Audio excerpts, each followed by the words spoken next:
All right, today's lesson is on integrating using substitution. Often in calculus, this is called U substitution. Also in section 6.2 in this book's Infinite Wisdom, after we've already used this power rule for integration for about a chapter or so, they show it to us. Isn't that nice? So, and also, they talk about C being the constant of integration, which we've also already used, and it has to be added to all indefinite integrals. An indefinite integral is one that doesn't have a number here at the lower level of integration and the upper level. Whenever you don't have a number there, that's called an indefinite integral. You always have a plus C, okay, when you take that antiderivative or that integral. All right, so we'll just do this one real quick like. We know that when you have x, you add 1 and divide by that number. And here we have another x squared. We're going to add 1 and divide by that number, but this one also had a 3 in the front. So those two are going to cancel out for us. Our 6x, we add 1 and divide by that number. So 6 divided by 2 is going to give us a 3 on top. And then we just add a 4x, and then always don't forget your C. Okay, so our final answer on this little example would be x to the 5th. You could write it 1/5 x to the 5th. It doesn't matter. Either way is good. Plus x cubed plus 3x squared. All right, and that is the indefinite integral of the function we have above. Now let's get into U substitution. We use U substitution to turn an unfamiliar integral into one that we can evaluate.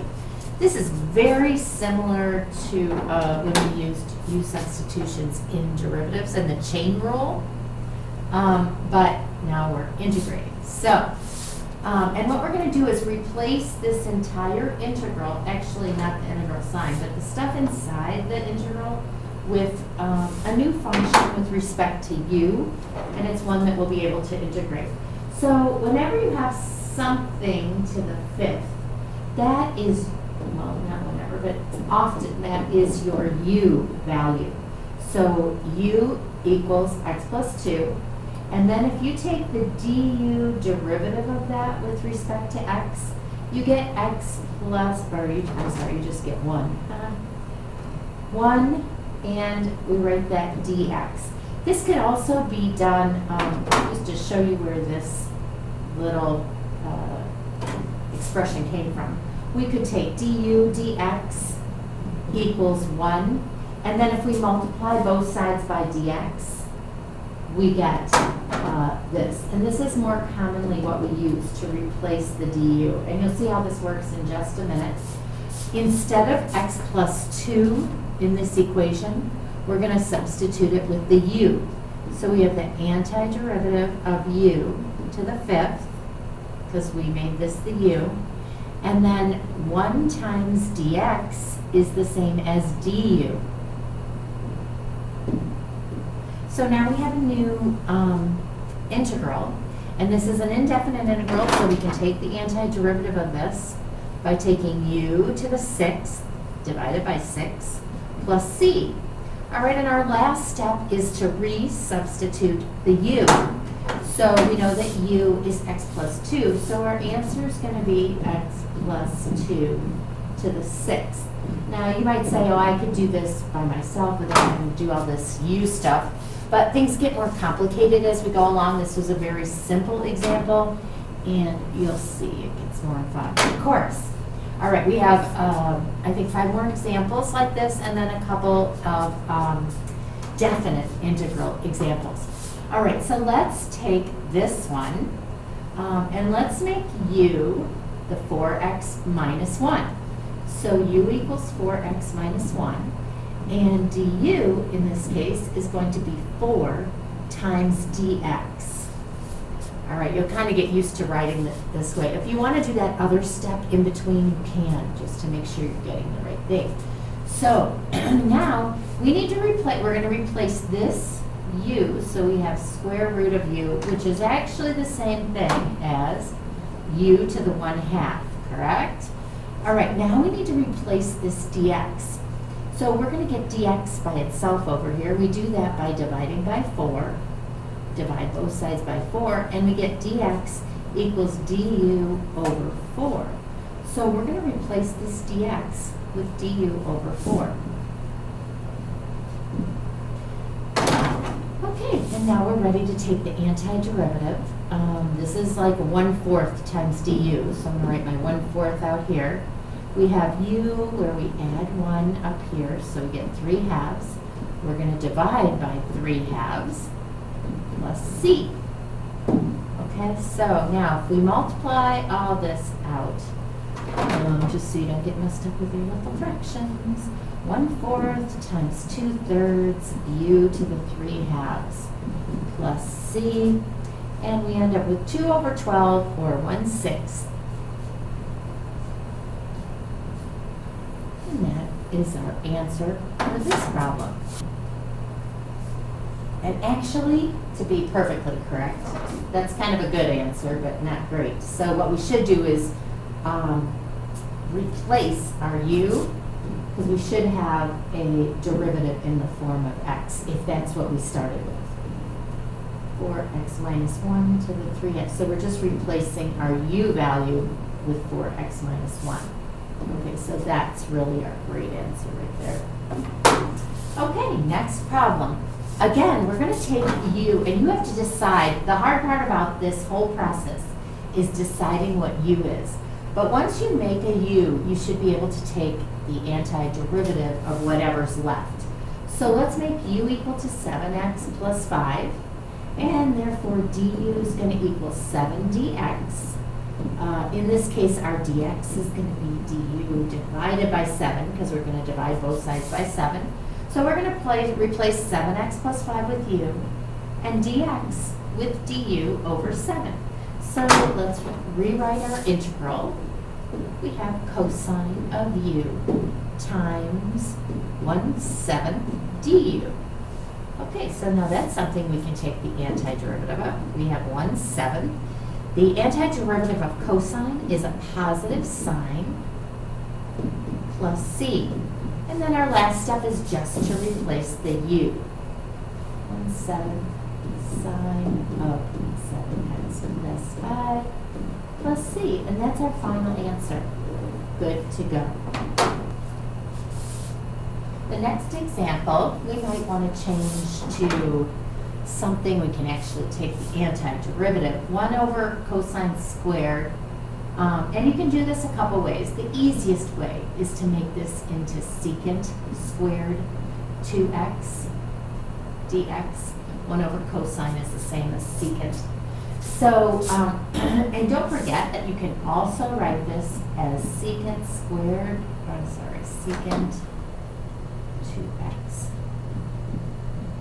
And square that quantity. All right, so now let's take our u value as being 2x. Often our u is in a parenthesis. So you might look for that equals 2 dx. Therefore, the dx part is going to equal du over 2. So what we're going to do is put a u in here and du over 2 here. Let's rewrite our antiderivative. Secant of u squared, which we actually know the antiderivative of, times 1/2 du.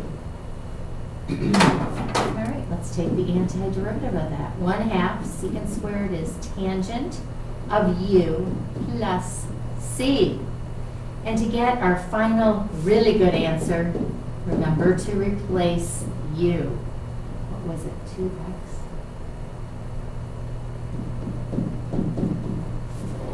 And that should be our antiderivative.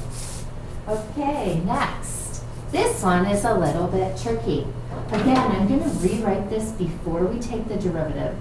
Tangent is the same as sine over cosine. The reason I'm doing this is because we don't know the antiderivative of tangent. Okay, it's not on our list. It's not on our purple sheet. So we need to figure out how to take the antiderivative of this. All right, now the trick about this is we're going to make u equal to cosine. And you could try making u equal to sine, but it actually won't work. So let me show you how this turns out.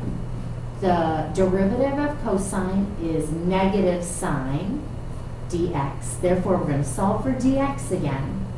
So it's going to be du and a negative in front, sine of x. Okay, so that's what dx equals. That is what we're going to replace here. And cosine, we're going to put a u in here. Oh, wait a minute. Since the derivative of sine is cosine, okay, yes, we're going to do this. And it's going to work.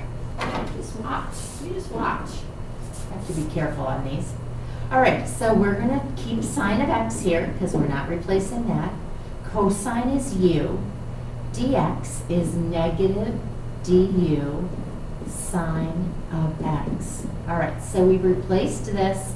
We replaced this. We left our sine of x. Aha, look what happens. Sines, they cancel out, by golly. And we're left with the antiderivative. There's a negative in front, or a negative somewhere, of 1 over u times du. Now, do we know the antiderivative of 1 over something? Oh, yes, we do. It equals the negative ln of the absolute value of u plus c. All right, so this can be rewritten. Remember, our u is absolute value of cosine. U is cosine. Okay, and that's a very good answer. Remember the negative in front of ln? You could put a -1 exponent up here by cosine. I'm just going to leave it like that for fun. Okay, so next, example 6. All right, so what we're going to do here is make this big thing right here, our u, and the big thing, the big polynomial, we're going to make equal to u, and see what happens with our derivative. So x squared, once you do this for a little while, you get used to setting things equal to u. We take the derivative, we get 2x plus 2 dx. All right, just to make this a little nicer, I'm going to factor out a 2. And aha, I see my x plus 1 over there. So what I want to do, my board just went a little haywire. So what I want to do here is, my board's going haywire. That's what I'm writing over here. All right, so I have du equals to 2 times x plus 1 dx. All right, so I'm going to replace this with u. I could actually replace this right here with something over here. So let me move this over so I can write on it. What we're going to do is take this part right here, x plus 1 dx. I'm going to replace that with du over 2, because I can divide both sides by 2. And I have x plus 1 dx, which I actually see in my integral, equal to du over 2. So I can just make this big replacement right here, rather than, I could also do it like we did before with the sign and cancel it out. That would be fine too. But, okay, du over 2. So we're going to put du over 2 right here. Yes. I love smart words. Okay, du over 2. All right, let's rewrite this. This turns out to be like an easy antiderivative now. U times du over 2. U, du, and then u over 2, or du over 2 is like 1/2. So we can put that in front, or you can put that inside, either one. So when we take the antiderivative of this, we get 1/2 u squared divided by 2 plus c. Okay, these two are multiplied together. So we have 1/4 u squared plus c. And remember, our u is, oh boy, I don't know if I have enough room to write this, but our u is x squared plus 2x minus 3. So don't forget to substitute in your u value at the very end. So you get an antiderivative written in terms of x. All right, those are our definite integrals. Let's take a look at indefinite integrals. Oops, I said that backwards, but I think you knew what I meant. We're going to look at definite integrals.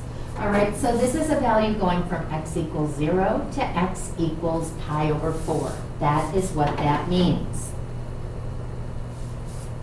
Okay, so you might be noticing that we pick our u's based on what is the derivative also located in there. All right, so we have the u is tangent, and the derivative of tangent is secant squared. How convenient. Oh my goodness, this isn't right. Du equals secant squared. Okay, so I can actually replace all of this with du and this with u. Okay, so let's go ahead and do that. Because we have u and du. All right, let's rewrite that over here. Then the antiderivative of, remember this is in terms of x. X equals 0 to pi over 4. And we have u du. Now, if I take the antiderivative of this, I have 1/2 u squared, right, plus c. No, I don't have a c. Aha! This is where it's different. We're going from 0 to pi over 4. But remember, these are x values. So really we want to know what is u at x equals 0 and what is u at pi over 4. To figure that out, we're going to take our u value over here, u is tangent, and figure out what u is at pi over 4 and what u is at 0. And then we know our two limits of integration here. So u at pi over 4 equals tangent of pi over 4. And therefore, that equals square root of 2 over 2. U at 0 is equal to tangent at 0, which is equal to 0. So we're going from 0 to square root of 2 over 2. All right, and that's the big difference in definite integrals. You're given the limits based on x values, and so now you have to change them into u values. Okay, so what we would do is evaluate this and put in the appropriate values for u. Okay, so we have 1/2. There is another way to do this, by the way. Square root of 2 over 2 squared minus 1/2 0 squared. All right, and we end up with, whoops, actually, that tangent of square root of, oh gosh. All right, you would have come in tomorrow and said, Mrs. Favorite, you made an error.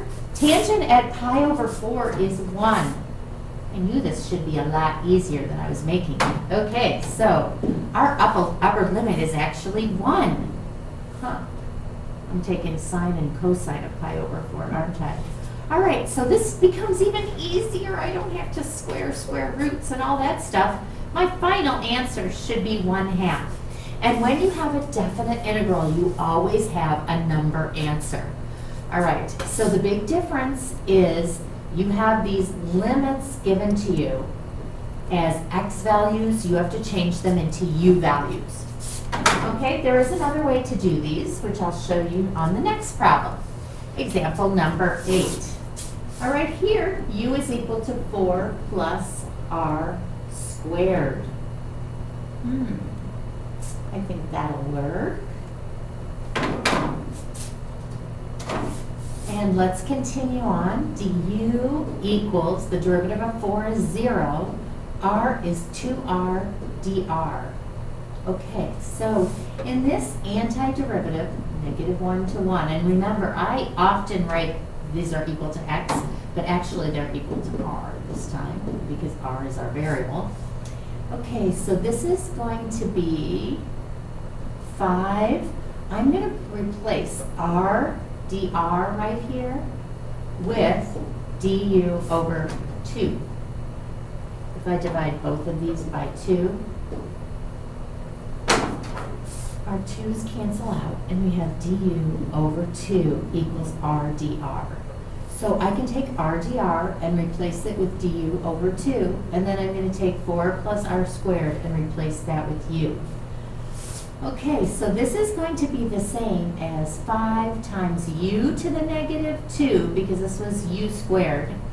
And if I write it like that, and then times du over 2. All right, don't get too boggled down in our constants, although it's important to keep them straight. R equals negative 1 to r equals 1. We have 5 halves now is our constant, u to the negative 2 du. All right, this we can just take the antiderivative of using the power rule for integrals. So we have 5 halves. We add 1, so it makes it u to the negative 1, divide by a negative 1, going from r equals negative 1 to r equals 1.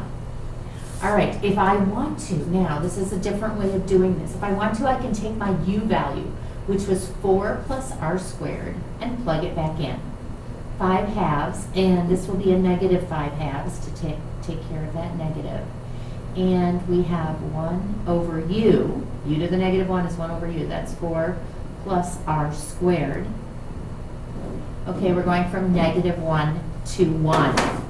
Okay, this is a lot of algebra right here. It's just manipulating fractions. Actually, it's not even algebra. It's manipulating fractions. All right, so u to the negative 1 is 1 over u. That's how I got my 4 plus r squared down in the bottom. Okay, now these are equal to r. I don't have to change my limits of integration. This is the other way of doing this. Now I can just write negative 5 squared because I'm going to take, let me figure this out. I'm going to do my antiderivative at 1 minus my antiderivative at negative 1. Okay, so since this is my f value, it's actually f of r. We like to write x's. That's my antiderivative value right here. Making this pretty. Okay, that's my antiderivative value. Okay, so we plug a 1 in here, and what do we get? What do we get? 5 minus 5 is what we end up getting. So make sure that's what you get. Your final answer is a number, 0, because that's what we get for definite integrals. We always get a number answer. Okay, so signing out for section 6.2, U substitutions.